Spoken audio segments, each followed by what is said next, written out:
Hey, Vsauce. Michael here. This is Earth as seen from Saturn. That is us right there. And if you look closely, see this little protuberance? That's the moon. This image was taken by the Cassini spacecraft on July 19th, 2013 at 21:27 Coordinated Universal Time.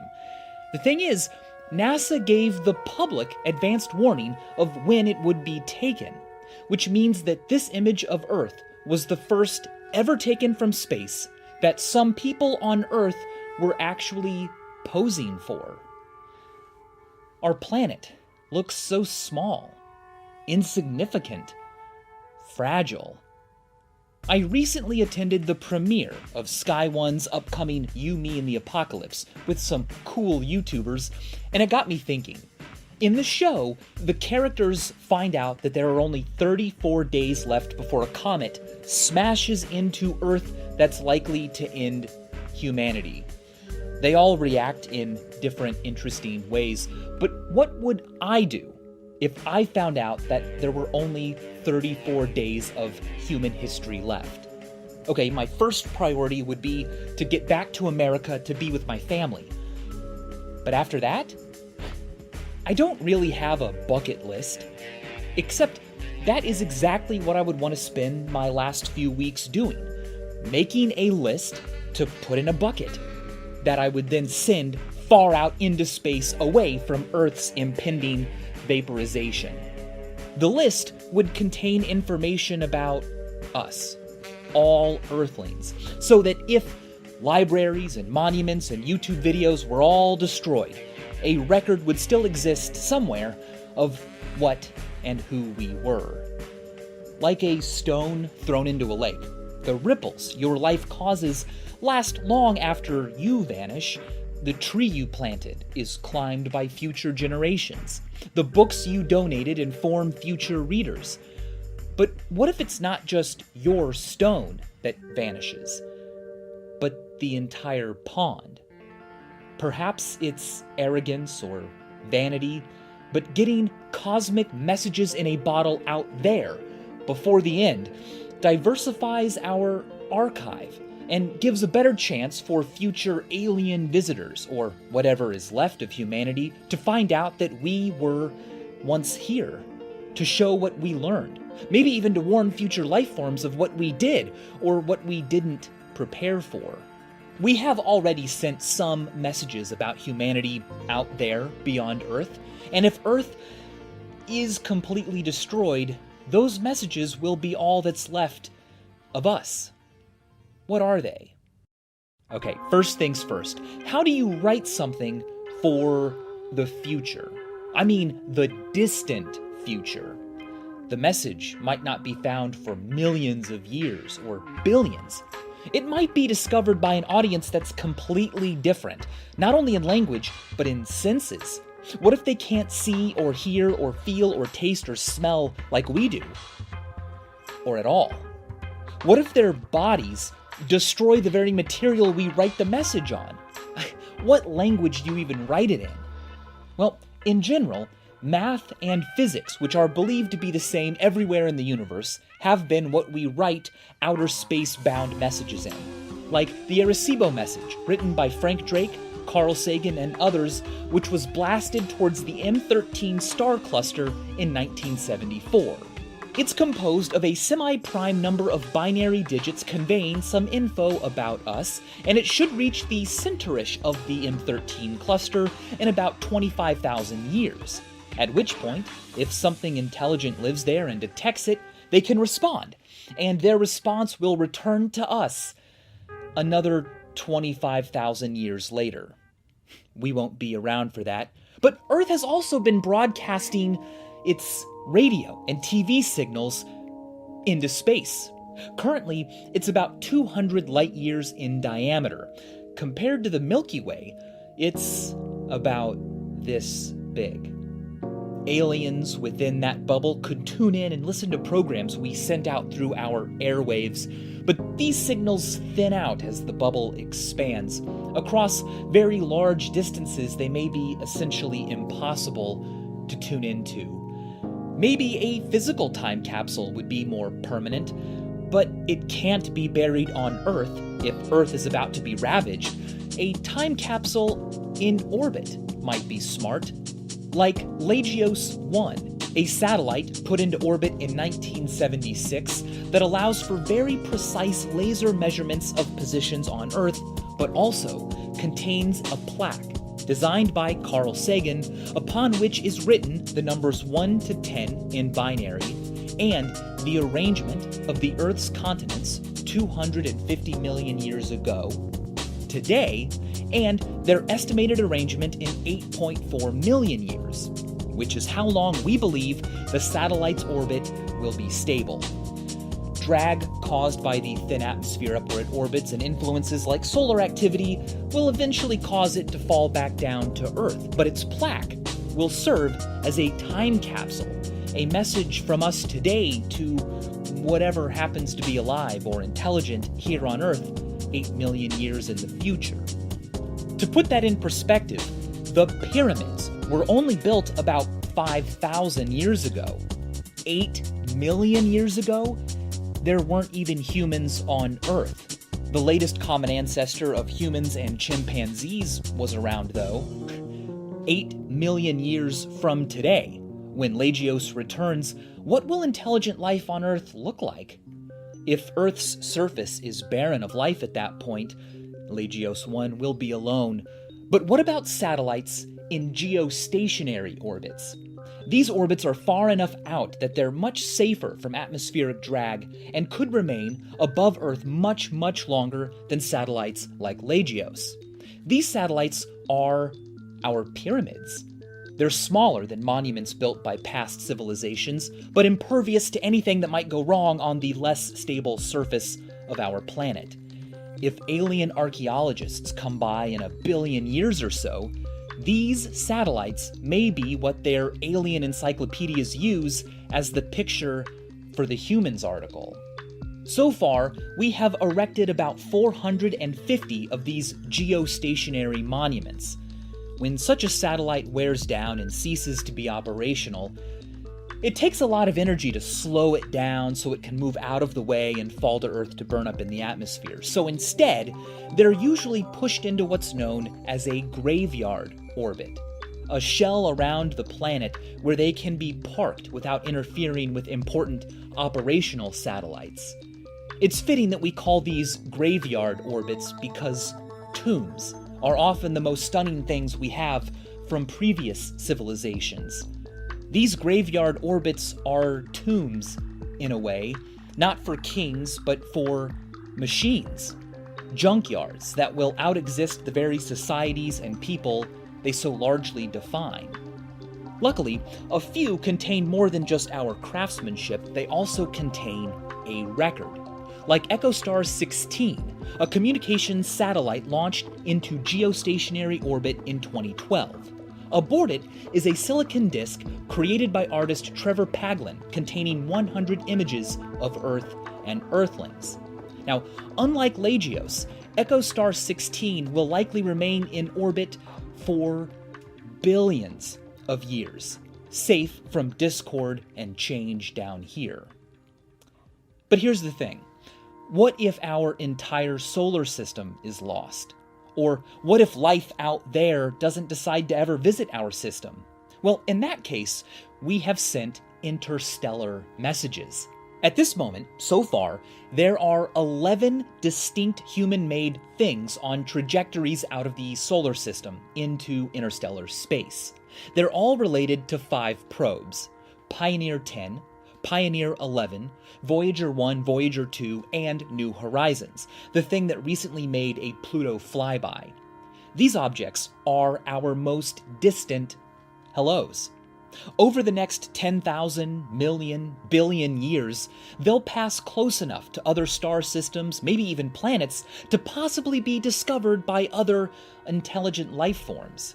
We had the foresight to include special messages on these probes. The Pioneer plaques are attached to Pioneer 10 and 11, which, launched in the early 1970s, were the first human-made objects to ever be sent on a trajectory to not just leave Earth, but to leave the solar system entirely. If discovered by other life out there, these plaques, designed by Frank Drake and Carl Sagan, could be our first chance to say, "Hello, we exist." Or, depending on how long humanity lasts, our only chance to say, "Hello, we existed. This is what we were." But will the plaques make sense to aliens? Many human scientists have had trouble deciphering their meaning, but here's what they say. At the bottom is a map of our solar system with a path showing the Pioneer probe itself and where it came from. This element has been particularly criticized for being human-centric. I mean, an arrow? Who's to say aliens will know that this depicts a path and not some structure in our solar system? Also, it's an arrow. Arrows might convey "this way" only to civilizations that hunted or developed pointy projectiles. Anyway, up here we define units. You can't tell aliens about humans or Earth by using seconds, kilometers, or light years, because we made those measurements up. Instead, the plaque uses hyperfine transitions to communicate distances and time. The hope is that curious, intelligent life forms who find this will understand that this is a hydrogen atom. One proton, one electron. Hydrogen is the most abundant element in the universe, so hopefully its properties will be a common point of understanding. Now, sometimes, if you've got enough hydrogen around, you can catch atoms in the heap transitioning between particles with parallel spins and anti-parallel spins. Now, whenever this transition happens, electromagnetic radiation is released with a period of about 0.7 nanoseconds and a wavelength of about 21 centimeters. It's hoped that aliens equate this tick mark with these two units of measurement. For example, the woman is said to be, in binary, 8 of these units tall. 21 centimeters times 8 is 168 centimeters. You would think that putting the probe itself behind them for scale would be enough to show our size, but having both might help solidify the connection. This diagram is meant to show where we live. We are in the middle.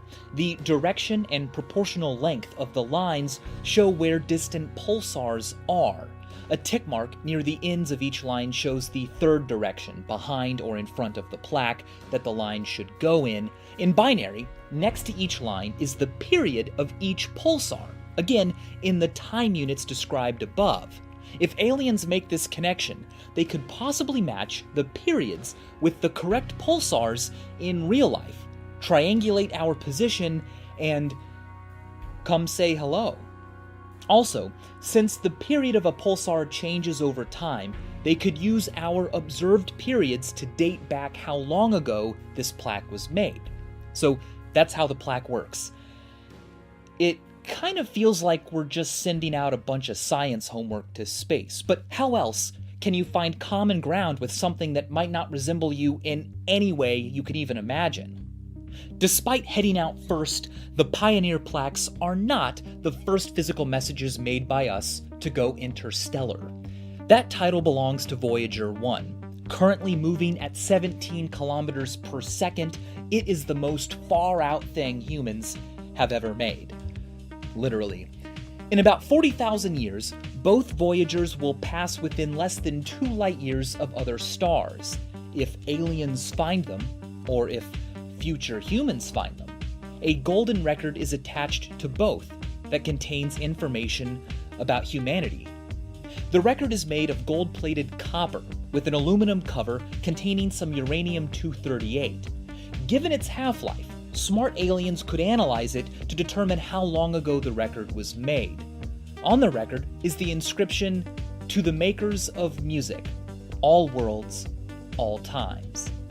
The record contains 116 images, as well as audio and video recordings of humans, animals, songs, and greetings in 55 languages. Printed on the record are instructions for playback and info about us. The hydrogen hyperfine transition unit definition and the pulsar map included on the Pioneer plaques, but the record also comes with a stylus and platter to play it. Instructions for using the stylus are on the record. This is a picture of the stylus being used correctly, and then in binary, using the transition units, the record tells the aliens that the stylus should go around the record once every 3.6 seconds to play back correctly, and in total should take about 1 hour to do so. For the video portion, instructions are given in a circle. The first video image is displayed so they know they did it right. Also included on the record is a message from then President of the United States, Jimmy Carter. There's something vulnerable about the message. It's delivered to an unknown recipient, like when someone in a horror movie asks into the darkness, "Is anyone there? Hello?" This is what it says. "We cast this message into the cosmos. It is likely to survive 1 billion years into the future, when our civilization is profoundly altered and the surface of the Earth may be vastly changed. Of the 200 billion stars in the Milky Way galaxy, some, perhaps many, may have inhabited planets and spacefaring civilizations. If one such civilization intercepts Voyager and can understand these recorded contents, here is our message. This is a present from a small, distant world. A token of our sounds, our science, our images, our music, our thoughts, and our feelings. We are attempting to survive our time so we may live into yours. We hope someday, having solved the problems we face, to join a community of galactic civilizations. This record represents our hope and our determination, and our goodwill in a vast and awesome universe." Are these messages enough? Should we send more? Well, why not send everything? We could if we sent the Library of Babel. It's a website built by Jonathan Basile that currently offers everything that has been or could be written. Seriously, divided into pages, it is built to produce and locate on demand any 3,200 character combination of English letters and the comma, space, and period. Basile has organized it all into hexagon-shaped rooms, each with 4 walls of books containing 5 shelves with 32 volumes of 410 pages each. Everything's arranged in a pseudo-random fashion, so browsing the online library feels like a treasure hunt. Here's how it works. Each page is given a unique sequential page number in base 10. The text on each page is encased inside this number. An algorithm Basile created uses the page number as a seed to generate a unique big number. That output is then converted into base 29 so that it can be represented using every letter in the English alphabet, as well as the comma, the space, and the period. This is what you see on the page. Basile has made sure that the algorithm will produce every possible combination, and the same page number will create the same output every time. Which means that what is on each page is already predetermined. So, in a way, every page already exists. It only needs to be looked up. And here is the really mind-blowing thing. The contents of a page can be converted to base 10, sent through the inverted algorithm, and turned into the exact page number they're found on. It's a truly eerie experience, because you can find the permanent location for any 3,200 character text. You can find in this library the description of your birth, every possible description of your death, every poem, every joke, every lie, anything that could be said can be found on this site. This thing blurs the line between invention and discovery. Did you really discover or invent that thing if its description already existed? 10 to the 5,000 different pages are offered by the Library of Babel. In comparison, there are only 10 to the 80 atoms in the observable universe. I searched for what I've just said, and sure enough, in this hexagon, on this wall, this shelf, in this volume, on this page, it's there. Hello. But deep down, we feel like there's a difference between this program permuting something unknowingly and a person actually meaning it, intending it, saying it because they wanted to with agency. We use a finite number of symbols to say things. For that reason, a library of every finite combination of those symbols can be made.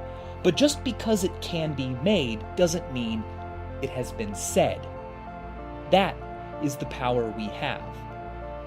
Perhaps you and I were born too late to explore the world and too early in history to explore the stars, but we were born at just the right time, which is pretty much all times ever, to explore language, to explore what can be said.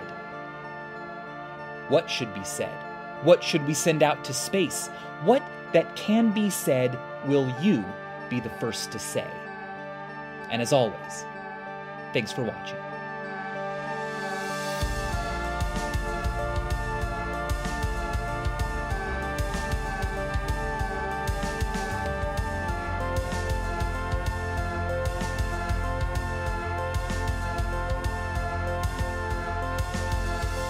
To watch the trailer for You, Me, and the Apocalypse, click right up there. And to see some other cool things YouTubers have done inspired by the series, well, you can also click right over there. Colin Furs is building a giant apocalyptic bunker in his backyard, like for real, it's huge. Also, the Dictionary of Obscure Sorrows has weighed in. Check those out, and thanks for watching.